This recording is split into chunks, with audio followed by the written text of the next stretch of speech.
Right, so today I'll be showing you how to summarize a YouTube video using Gemini on the mobile app. So just go to YouTube and then you can start watching any video. So for instance, this is a video about someone talking about their experience in the first 5,000 kilometers with an BMW M57 swapped Nissan Patrol. Now, let's say you don't have 14 minutes to watch this video, okay, and you want to know what he's talking about in a quick summary.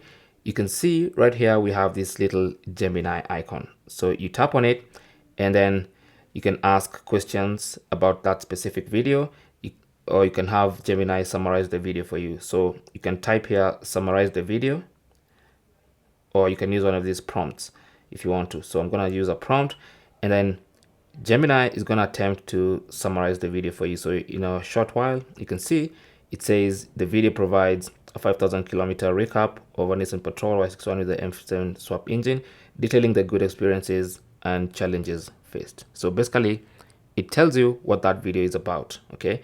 And also gives you a further breakdown, key takeaway from this video. So you have that specific like timestamps almost, okay? So it tells you about specific events that happened during the video as that person in the video is narrating, and it also gives you timestamps for those specific issues. So if you're looking for something like maybe you're interested in hearing more about the Diani trip specifically, you can just click on the timestamp and it's going to take you exactly to that point. All right, so that is basically how to analyze and summarize videos using Gemini AI on the YouTube app on your phone. Thanks for watching. Don't forget to like and subscribe, and good luck.